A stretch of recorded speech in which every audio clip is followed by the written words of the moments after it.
ನಮಸ್ಕಾರ ಎಲ್ಲರಿಗೂ. ಸ್ವರ್ಣಗೌರಿ ಲಾಕ್ಸ್ಗೆ ಸ್ವಾಗತ. ಎಲ್ಲರೂ ಹೇಗಿದ್ದೀರಾ? ಚೆನ್ನಾಗಿದ್ದೀರಾ ಅಂತ ಭಾವಿಸ್ತೀನಿ. ನಾನು ಕೂಡ ಚೆನ್ನಾಗಿದ್ದೀನಿ. ಏನಪ್ಪ ಇದು ಕಸು ತೊಟ್ಟಿನಲ್ಲಿ ಒಂದು ಫೋಟೋ ಇಟ್ಬಿಟ್ಟು ತೋರಿಸ್ತಾ ಇದ್ದಾರೆ ಅಂತ ನೀವು ಭಾವಿಸ್ಬೋದು. ಹೌದು, ಖಂಡಿತ ನಮ್ಮ ಹಿಂದೂಗಳು ಮಾಡಿರೋ ತಪ್ಪು ನೋಡಿ. ಪ್ರತಿಯೊಬ್ಬರು ನಮ್ಮ ದೇಶ, ಭಾಷೆ, ಸಂಸ್ಕೃತಿ, ಸಂಸ್ಕಾರ ಕಲ್ತಿರೋರು ಯಾರು ಈ ಥರ ಮಾಡೋದಿಲ್ಲ. ನಿಮ್ಮ ಮನೆಗೆ ಒಂದು ಫೋಟೋನ ಎಷ್ಟು ಭಕ್ತಿಯಿಂದ ತಗೊಂಡು ಬರ್ತೀರಾ, ಹೊಸ ಫೋಟೋನ ತಗೊಂಡು ಬಂದು ಅದಕ್ಕೆ ವರ್ಷಾನುಗಟ್ಲೆ ಚೆನ್ನಾಗಿ ಪೂಜೆ ಮಾಡ್ತೀರಾ. ಪೂಜೆ ಮಾಡಿದ್ದಾದಮೇಲೆ ಅದನ್ನೇನು ಮಾಡ್ತೀರಾ, ಒಳ್ಳೆ ನೀರು ಬಿತ್ತು, ಗಲೀಜಾಯಿತು, ಗ್ಲಾಸ್ ಒಡೆದೋಯ್ತು ಅಂತ ಏನು ಮಾಡ್ತೀರಾ, ಅದ್ರ ಸಮೇತ ತೊಗೊಂಡೋಗಿ ಕಸು ತೊಟ್ಟಿನಲ್ಲಿ ಫೋಟೋ ಇಡ್ತೀರಾ. ಇದು ನಮ್ಮ ಹಿಂದೂಗಳು ಮಾಡೋ ತಪ್ಪು. ಎಷ್ಟೋ ಜನ ಗೊತ್ತಿಲ್ಲದೆ ದಯವಿಟ್ಟು ಇಂಥ ತಪ್ಪನ್ನ ಮಾಡ್ತೀರಾ. ಗೊತ್ತಿದ್ದು ಮಾಡ್ತಿರೋ ಗೊತ್ತಿಲ್ಲದೆ ಮಾಡ್ತಿರೋ ಗೊತ್ತಿಲ್ಲ. ಯಾವುದೇ ಆಗಲಿ ಬೇರೆ ಧರ್ಮದವರು ಈ ಥರ ಮಾಡೋದನ್ನು ನೀವು ಯಾವತ್ತಾದರೂ ನೋಡಿದ್ದೀರಾ? ಇಲ್ಲ. ಮುಸ್ಲಿಮ್ಸವರು ಅವ್ರ ಫೋಟೋಗಳನ್ನ ಕಸು ತೊಟ್ಟಿನಲ್ಲಿ ಹಾಕಿದ್ದು ನೋಡಿದ್ದೀರಾ? ಇಲ್ಲ, ನಾನೆಂತೂ ನೋಡಿಲ್ಲ. ನೀವು ನೋಡಿದ್ದೀರೇನೋ ಗೊತ್ತಿಲ್ಲ. ಮತ್ತು ಇನ್ನು ಕ್ರಿಶ್ಚಿಯನ್ಗಳು ಅವರು ಯೇಸು ಫೋಟೋನ ತಗೊಂಡೋಗಿ ಕಸು ತೊಟ್ಟಿನಲ್ಲಿ ಹಾಕಿದ್ದು ನೋಡಿದ್ದೀರಾ? ಇಲ್ಲ.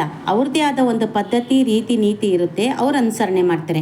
ನಮ್ಮ ಹಿಂದೂಗಳು ರೀತಿ, ನೀತಿ, ಪದ್ಧತಿ, ಸಂಸ್ಕಾರ, ಸಂಸ್ಕೃತಿ ಎಲ್ಲ ಕಲ್ತಿರೋರು ದಯವಿಟ್ಟು ಇಂಥ ತಪ್ಪುಗಳನ್ನ ಮಾಡ್ತಿರಲ್ಲ. ನೋಡಿದ್ರಲ್ಲ ಎಂಥ ಕಸು ತೊಟ್ಟಿ, ಆ ಕಸು ತೊಟ್ಟಿನಲ್ಲಿ ಎಷ್ಟು ಗಲೀಜಿರುತ್ತೆ, ಏಸಿಗೆ ಮಾಡಿರ್ತಾರೆ, ಕಸ, ಗಲೀಜು, ಇನ್ನೂ ಏನೇನೋ ಅದನ್ನೆಲ್ಲ ಹೇಳೋಕ್ಕೆ ಆಗಲ್ಲ.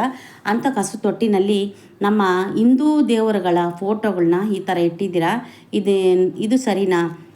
ದಯವಿಟ್ಟು ಯಾರು ಇಂಥ ತಪ್ಪುಗಳನ್ನ ಮಾಡಬೇಡಿ. ನಾನೊಬ್ಬಳೇ ಹೇಳೋದಲ್ಲ, ಪ್ರತಿಯೊಬ್ಬರು ಕಲಿಬೇಕಾಗಿರೋವಂಥದ್ದು. ನಾವು ಎಷ್ಟೋ ಕಡೆ ನೋಡಿದ್ದೀನಿ, ಎಲ್ಲೆಲ್ಲಿ ನೋಡಿದ್ರೂ ಹಿಂದೂ ದೇವ್ರುಗಳ ಫೋಟೋ ಈ ಗಂಡಸ್ರುಗಳು ಗೋಡೆ ಪಕ್ಕ ರಿಸರ್ಚ್ ಮಾಡೋ ಜಾಗದಲ್ಲಿ ತಗೊಂಡೋಗಿ ಇಟ್ಟಿರ್ತಾರೆ.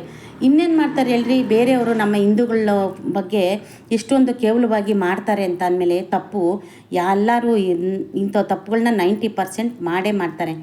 10% ಮಾತ್ರ ಅದನ್ನು ಗೊತ್ತಿರೋರು, ಈ ಬ್ರಾಹ್ಮಿಣ್ಸು, ಬೇರೆ ನಮ್ಮ ಹಿಂದೂ ಸಂಸ್ಕೃತಿ ಸಂಪ್ರದಾಯ ಕಲ್ತಿರೋರು ಯಾರು ಇಂಥದ್ದು ಮಾಡಲ್ಲ. 90% ಜನ ಹೀಗೆ ಮಾಡ್ತಾರೆ. ದಯವಿಟ್ಟು ಇಂಥ ತಪ್ಪುಗಳನ್ನ ಯಾರೂ ಮಾಡಬೇಡಿ. ಅದಕ್ಕೆ ಅಂತ ಒಂದು ಪ್ರೊಸೀಜರ್ ಇದೆ. ಫೋಟೋ ಒಡೆದೋಯ್ತು, ಗಾಜು ಒಡೆದೋಯ್ತು, ಇಲ್ಲ ಒಳಗಡೆ ಗಲೀಜಾಯಿತು ಫೋಟೋ ಅಂತ ಅಂದಾಗ ನೀವೇನು ಮಾಡ್ತೀರಾ, ಆ ಗಾಜನ್ನೆಲ್ಲ ಮನೆಯಲ್ಲಿ ಇಟ್ಕೊಂಡು ಗಾಜೆಲ್ಲ ಒಡೆದು ಒಂದು ಸ್ವಲ್ಪ ಇಟ್ಬಿಟ್ಟು ಗಾಜೆಲ್ಲ ಒಡೆದೋದ ನಂತರ ಇಲ್ಲ ಗಲೀಜಾದ ನಂತರ ಒಳಗಡೆ ಇರೋ ಫೋಟೋನ ಸಪ್ರೇಟಾಗಿ ತಗೊಂಡು ಆ ಗಾಜನ್ನೆಲ್ಲ ಒಂದು ಮೂಲೆಯಲ್ಲಿ ಒಂದು ಚೀಲದಲ್ಲಿ ಹಾಕಿ, ಆ ಗಾಜನ್ನ ನೀವೆಲ್ಲಿ ಸುರಕ್ಷಿತವಾಗಿ ಯಾರು ಓಡಾಡದೇ ಇರೋವಂಥ ಜಾಗದಲ್ಲಿ ಬಿಸಾಕಿ, ಆಯಿತಾ? ಅದರಲ್ಲಿರೋ ಫೋಟೋನ ಮನೆಯಲ್ಲಿ ಇಟ್ಟು ಸಣ್ಣದಾಗಿ ಪೀಸ್ ಮಾಡಿ ಇಟ್ಕೊಳ್ಳಿ. ಒಂದು ಬಾಣಲಿನೋ ಇಲ್ಲ ತಟ್ಟೆನೋ ತಗೊಳ್ಳಿ.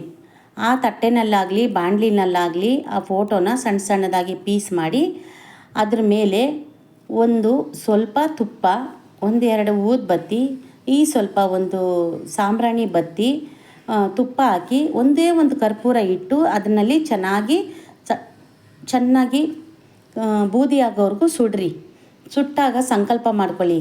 ನಾವು ನಿಮ್ಮ ಫೋಟೋ ಹಳೇದಾಗಿತ್ತು, ನಾನು ಹೊರಗಡೆ ಕಸದಲ್ಲೆಲ್ಲ ಬಿಸಾಕೋಕ್ಕಾಗಲ್ಲ, ನಾನು ಈ ಥರ ಮಾಡ್ತಾಯಿದ್ದೀನಿ, ತಪ್ಪಿದರೆ ಕ್ಷಮೆ ಇರಲಿ, ದೇವ್ರ ಹತ್ರ ಕ್ಷಮೆ ಕೇಳಿ ಸಂಕಲ್ಪ ಮಾಡ್ಕೊಳ್ಳಿ, ನಾನೆಲ್ಲೂ ಹೊರಗಡೆ ಬಿಸಾಕಲ್ಲ, ನಿಮ್ಮದಾದ್ರೆ ಒಂದು ಸ್ಥಳದಲ್ಲಿ ನಾನು ಬೂದಿ ಭಸ್ಮ ಮಾಡಿ ಹಾಕ್ತಾಯಿದ್ದೀನಿ ಅಂತೇಳಿ ಸಂಕಲ್ಪ ಮಾಡಿಕೊಂಡು ನೀವು ಆ ಬಾಣಲಿನಲ್ಲಿರೋ ಸುಟ್ಟು ಭಸ್ಮ ಆಗಿರೋ ಅದಕ್ಕೆ ಸ್ವಲ್ಪ ನೀರು ಮಿಕ್ಸ್ ಮಾಡಿ ಚೆನ್ನಾಗಿ ಸಣ್ಣದಾಗಿ ಕಲಸಿ ಅದನ್ನು ತುಳಸಿ ಗಿಡಕ್ಕೋ ತೆಂಗಿನ ಮರಕ್ಕೋ, ನೀವು ಪೂಜೆ ಮಾಡೋವಂಥ ತುಳಸಿ ಗಿಡಕ್ಕೋ, ಇಲ್ಲ ನೀವು ಹೂವಿನ ಗಿಡ ಹಾಕಿರ್ತೀರಲ್ಲ ಹೂವಿನ ಗಿಡಕ್ಕೋ ಅದರ ಬುಡಕ್ಕೆ ಹಾಕಿ ಆ ನೀರನ್ನ.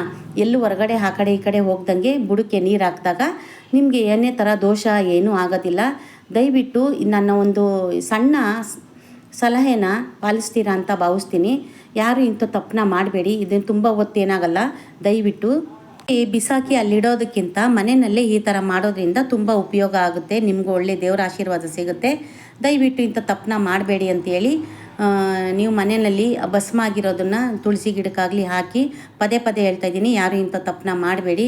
ನನ್ನ ವಿಡಿಯೋ ಇಷ್ಟ ಆಗಿದ್ದರೆ ಲೈಕ್ ಮಾಡಿ, ಶೇರ್ ಮಾಡಿ, ಕಮೆಂಟ್ ಮಾಡಿ, ಹಾಗೂ ಬೆಲ್ ಐಕಾನ್ ಪ್ರೆಸ್ ಮಾಡಿ ಆಲ್ ಆಪ್ಷನ್ಸ್ ಕೊಡಿ. ನನ್ನ ಚಾನಲ್ನ ಎಲ್ಲ ಥರ ಒಂದು ಇನ್ಫಾರ್ಮೇಷನ್ ಆಗಲಿ, ಭಕ್ತಿಗೀತೆ, ಭಾವಗೀತೆ, ಒಂದು ಇನ್ಫಾರ್ಮೇಷನ್ ವೀಡಿಯೋಸ್ ಆಗಲಿ ನಿಮಗೆ ಸಿಗುತ್ತೆ. ಆಲ್ ಆಪ್ಷನ್ಸ್ ಕೊಡಿ, ನೋಟಿಫಿಕೇಷನ್ ಸಿಗುತ್ತೆ.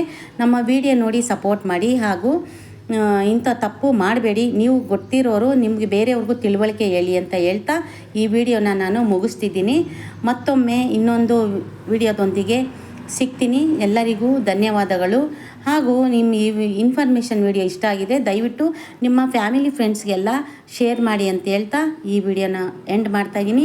ಸ್ವರ್ಣಗೌರಿ ಚಾನಲ್ಗೆ ದಯವಿಟ್ಟು ಯಾರು ಸಬ್ಸ್ಕ್ರೈಬ್ ಮಾಡ್ಕೊಂಡಿಲ್ಲ ಸಬ್ಸ್ಕ್ರೈಬ್ ಮಾಡಿ, ಸಪೋರ್ಟ್ ಮಾಡಿ. ನನ್ನ ವಿಡಿಯೋ ನೋಡಿದ್ದಕ್ಕೆ ಕೊನೆಯವರೆಗೂ ತುಂಬ ಧನ್ಯವಾದಗಳು.